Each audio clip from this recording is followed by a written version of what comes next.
जय हिंद दोस्तों, स्वागत है आपका अपने इस प्यारे से YouTube channel Indian science logic में। तो दोस्तों कैसे हैं आप सभी लोग। आशा करते हैं आप सभी लोग अच्छे होंगे और अपने जीवन में कुछ अच्छा करने की कोशिश कर रहे होंगे। तो दोस्तों आज हम आपकी इस वीडियो में बताने वाले हैं एंट्रोपी। एंट्रोपी के बारे में बात करने जा रहे हैं दोस्तों। एंट्रोपी क्या होती है, एंट्रोपी की इस टॉपिक में हम परिभाषा देखेंगे और एंट्रोपी को बहुत ही आसान शब्दों में समझने जा रहे हैं। दोस्तों जुड़े रहिएगा वीडियो के लास्ट तक। और दोस्तों आशा करता हूँ आपसे कि आपको इस वीडियो को देखने के बाद यूट्यूब पर कोई और वीडियो देखने की जरूरत नहीं पड़ेगी। इसी वीडियो में मैं आपको एंट्रोपी बहुत ही अच्छे तरीके से समझाने जा रहा हूँ और बहुत ही आसान भाषा में आपको समझ में आ जाएगी। तो दोस्तों टाइम को ना गवाते हुए बढ़ते हैं हम अपने आज के टॉपिक की तरफ। स्टार्ट करते हैं आज का टॉपिक। जैसा कि आप देख रहे होंगे दोस्तों, एंट्रोपी टॉपिक।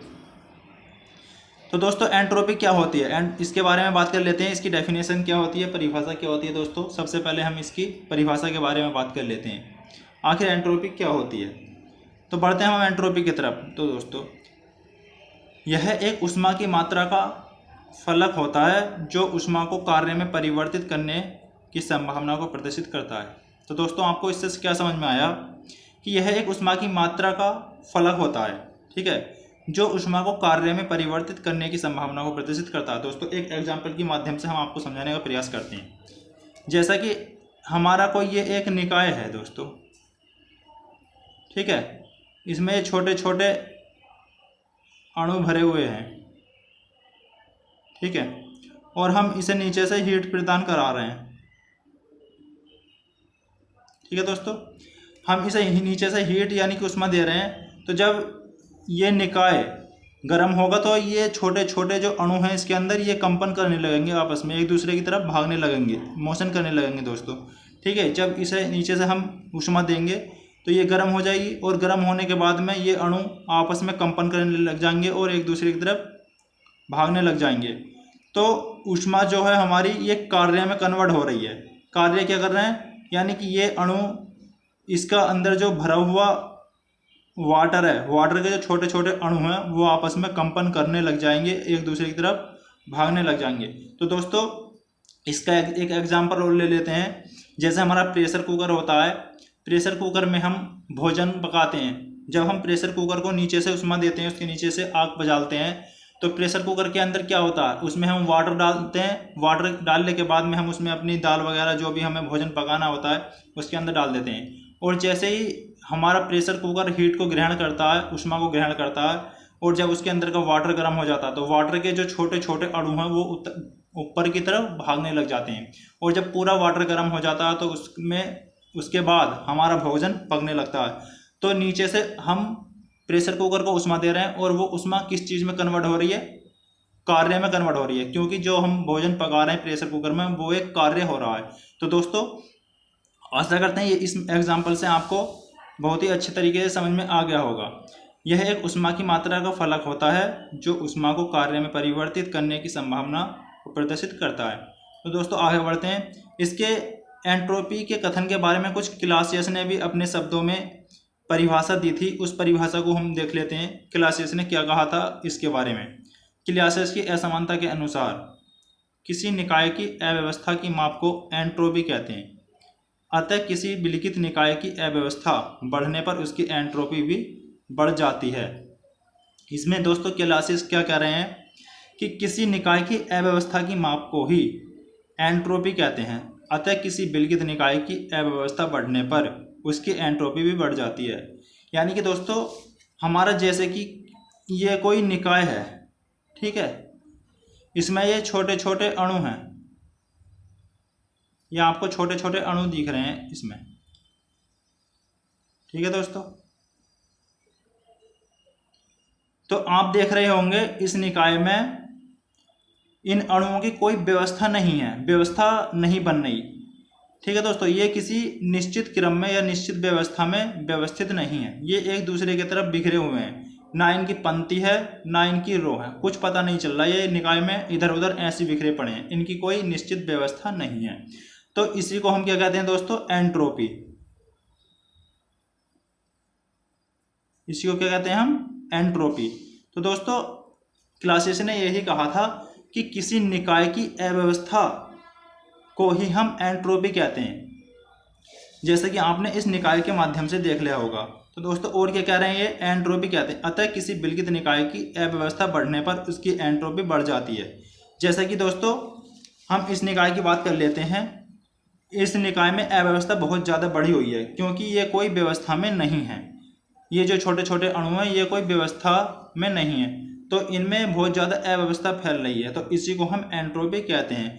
और मान लो जैसे कि क्या हमारा एक कोई ये दूसरा निकाय है, इसमें हम ये छोटे छोटे पार्टिकल हैं, ठीक है दोस्तों, आपको अच्छे से दिख रहा होगा। तो हम इन अणुओं को कह सकते हैं कि ये एक व्यवस्था के क्रम में लगे हुए हैं। ये रो वाई भी हैं और कॉलम वाई भी हैं। तो दोस्तों आप देख रहे होंगे इनकी एक व्यवस्था बनी हुई है, ठीक है। ये एक पंक्ति में और ये एक कॉलम में लगे हुए हैं, तो इस निकाय की व्यवस्था जो है वो अच्छी प्रकार से बनी हुई है, तो इसमें जो एंट्रोपी होगी वो बहुत कम होगी। तो दोस्तों एंट्रोपी जो होती है वो हमारी एक अवस्था फलन होती है, निकाय की अवस्था पर निर्भर करती है। इससे आपको ये समझ में आ गया होगा, ठीक है दोस्तों। क्लासेस ने यही कहा था। अब उस एंट्रोपी एंट्रोपी एक अवस्था फलन है जो मैंने आपको अभी बताया, अतः इसका मान पथ पर निर्भर नहीं करता। दोस्तों एंट्रोपी जो होती है हमारा, उसका मान पथ पर निर्भर नहीं करता। एंट्रोपी का जो मान होता है वो सिर्फ निकाय की अवस्था पर ही निर्भर करता है। मान लो कोई निकाय बड़ा है, ठीक है, और कोई निकाय छोटा है, तो छोटे निकाय की एंट्रोपी, जैसे कि ये हमारे दो निकाय हैं, ये निकाय बड़ा है तो इसकी एंट्रोपी ज़्यादा होगी, ठीक है दोस्तों, इसकी एंट्रोपी ज़्यादा होगी और इसकी एंट्रोपी कम होगी। तो इनकी अवस्था पर निर्भर करेगी ना एंट्रोपी, तो ये छोटा है तो इसकी एंट्रोपी कम होगी, ये बड़ा है तो इसकी एंट्रोपी ज़्यादा होगी। तो दोस्तों आपको एग्जाम्पल के माध्यम से बहुत ही अच्छे तरीके से समझ में आ गया होगा। अब आगे चलते हैं। ताप में वृद्धि करने पर एंट्रोपी का मान बढ़ जाता है। दोस्तों इसका मतलब क्या हुआ, जैसे कि माना हमने ये एक निकाय है हमारा, इस निकाय को हम जैसे नीचे से ताप दे रहे हैं यानी कि हीट दे रहे हैं, ठीक है दोस्तों। तो जब हम इसे निकाय को नीचे से हीट देंगे तो इसके अंदर के जो छोटे छोटे अणु हैं ये गर्म होकर आपस में कंपन करने लग जाएंगे, आपस में एक दूसरे की तरफ भागने लग जाएंगे। तो जब ये एक दूसरे की तरफ भागेंगे तो इनकी जो व्यवस्था वो बिगड़ जाएगी, अनुशासन फैल जाएगा। तो जब इनकी व्यवस्था बिगड़ जाएगी तो इसमें निकाय में एंट्रोपी जो है वो बढ़ जाएगी। तो हम क्या कह रहे हैं दोस्तों कि ताप में वृद्धि करने पर एंट्रोपी का मान बढ़ जाता है। जब हम इस निकाय को ताप देंगे, उष्मा देंगे, तो ये गर्म होकर आपस में कंपन करने लग जाएंगे और एक दूसरे की तरफ भागने लगेंगे अणु, और जिससे कि इस निकाय के अंदर एक अव्यवस्था फैल जाएगी, ठीक है। उस अव्यवस्था की माप को ही हम एंट्रोपी कहते हैं दोस्तों, ठीक है। अब हमारा दूसरा पॉइंट क्या था दोस्तों कि दाब में वृद्धि करने पर एंट्रोपी का मान घट जाता है। दाब में वृद्धि करने पर इसका मतलब क्या हुआ, जैसे कि हमारा कोई ये सिलेंडर है, ठीक है दोस्तों, जैसे कि हमारा ये कोई सिलेंडर है और इसके अंदर ये पिस्टन है, ठीक है दोस्तों, और इसमें ये छोटे छोटे अणु हैं। अब ये कोई सिलेंडर है, सिलेंडर, ठीक है दोस्तों। अब जब इस सिलेंडर में इस पिस्टन को दाब दिया जाएगा ऊपर से नीचे की ओर, ठीक है दोस्तों। जब ये ऊपर से हम इस पिस्टन को दाब देंगे यानी कि नीचे की तरफ दबाएंगे तो ये जो छोटे छोटे अणु हैं ये एक व्यवस्थित क्रम में अपने आप ही दब जाएंगे, यानी कि एक व्यवस्थित क्रम में आ जाएंगे। जैसे आप देखते हैं ना कि ठोस के जो पार्टिकल होते हैं वो एक व्यवस्थित क्रम में जुड़े होते हैं, एक व्यवस्थित क्रम में लगे होते हैं।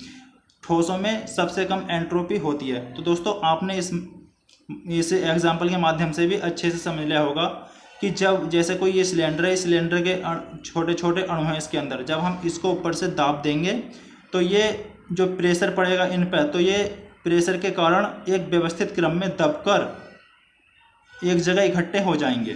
तो दोस्तों इसकी जो एंट्रोपी होगी वो बहुत कम हो जाएगी, क्योंकि इनमें एक अवस्था बन जाएगी, इनमें कोई व्यवस्था नहीं फैली रहेगी, एक अवस्था में सभी अणु निश्चित क्रम में जुड़ जाएंगे। तो इसी को हम कहते हैं, यानी कि एंट्रोपी जो होती है वो दाब पर निर्भर नहीं करती, ताप पर निर्भर करती है, ठीक है दोस्तों। यानी कि दाब में दाब देने पर जो एंट्रोपी वो कम हो जाती है। तो इसमें कहा गया है दाब में वृद्धि करने पर एंट्रोपी का मान घट जाता है। ठीक है दोस्तों, अब आगे देख लेते हैं हम एंट्रोपी का क्रम। सबसे कम एंट्रोपी हमारी किस में होती है? ठोसों में, क्योंकि ठोसों का क्रम एक निश्चित क्रम होता है। उसके बाद उससे ज़्यादा एंट्रोपी होती है हमारी द्रवों में, यानी कि जो लिक्विड फॉर्म में होते हैं, वाटर हो गया हमारा, वाटर यानी कि तेल, कुछ भी मान लो। तो ठोस से ज़्यादा हमारी एंट्रोपी किस में होती है? द्रवों में, क्योंकि इनके भी जो अणु होते हैं वो एक दूसरे की तरफ भागते रहते हैं, इनका कोई निश्चित आकार नहीं होता। और सबसे ज़्यादा जो एंट्रोपी होती है दोस्तों हमारी, वो होती है गैसों में, क्योंकि आप देखते होंगे कि गैस के कण का कोई निश्चित आकार या निश्चित आकृति नहीं होती, वो एक दूसरे की तरफ भागते रहते हैं, मोशन करते रहते हैं। ठीक है दोस्तों, तो उनकी कोई निश्चित व्यवस्था बनी हुई नहीं होती, जिससे कि उनके अंदर एंट्रोपी जो होती है वो सबसे ज़्यादा होती है। अब इसके कुछ एग्जाम्पल देख लेते हैं दोस्तों हम। ठीक है, जैसे ये है, विभिन्न गैसों को आपस में मिलाने पर एंट्रोपी में वृद्धि हो जाती है, यानी कि अलग अलग गैसों के अणु मिलाने पर एंट्रोपी का मान बढ़ जाता है। जैसे कि ये CO2 के कण हैं। ठीक है दोस्तों, ये ऑक्सीजन के कण हैं, ये ऑक्सीजन के कण हैं। अब ये 3-4 गैसों के हाइड्रोजन के कण हैं। अब ये हैं हीलियम के कण। तो इन सभी को अगर एक जगह मिला दें, तो अगर इन सभी कणों को, इन सभी गैसों के कण मिला के आपस में एक जगह मिला दें, तो इनके कण आपस में मिल जाएंगे और इनमें ये पता नहीं चलेगा कि कौन सा कण ऑक्सीजन का, कौन सा हीलियम का, कौन सा CO2 का और कौन सा हाइड्रोजन का। यानी कि एक बहुत ही ज़्यादा अव्यवस्था फैल जाएगी, और आपको पता है कि अव्यवस्था फैलेगी तो एंट्रोपी का मान बढ़ जाएगा। तो दोस्तों, इस एग्जाम्पल से भी आपको बहुत ही आसान भाषा में समझ में आ गया होगा, यानी कि विभिन्न गैसों को आपस में मिलाने पर एंट्रोपी में वृद्धि होती है। अब तीसरा एग्जाम्पल है, किसी रासायनिक अभिक्रिया में गैसीय उत्पाद बनाने पर एंट्रोपी में वृद्धि होती है। यानी कि किसी रासायनिक अभिक्रिया में गैसीय उत्पाद बनाने पर एंट्रोपी में वृद्धि होती है। ठीक है, तो जब हम गैस के कणुओं से कोई रासायनिक अभिक्रिया बनाएंगे, रासायनिक उत्पाद बनाएंगे, तो जाहिर सी बात है कि दोस्तों एंट्रोपी तो ज़्यादा रहेगी, क्योंकि गैस के कणुओं का कोई निश्चित आकार नहीं होता, जिससे कि उनमें एंट्रोपी बहुत ज़्यादा होगी। जबकि ठोस उत्पाद बनाने पर एंट्रोपी घट जाती है, क्योंकि आपको पता है कि ठोसों का क्रम जो होता है वो एक निश्चित क्रम होता है। ठीक है, जिसके कारण ठोसों में एंट्रोपी बहुत कम होगी। तो दोस्तों, हम एक एग्जाम्पल के माध्यम से समझाते हैं। जैसे कि कोई 2-3 कॉलेजों के बच्चों को हम आपस में एक फील्ड में लाकर एक जगह मिला दें, यानी कि किसी कॉलेज की ड्रेस वाइट है पूरी, किसी कॉलेज की ड्रेस वाइट शर्ट है, आसमानी पैंट है, और किसी कॉलेज की ड्रेस सारी ब्लैक है।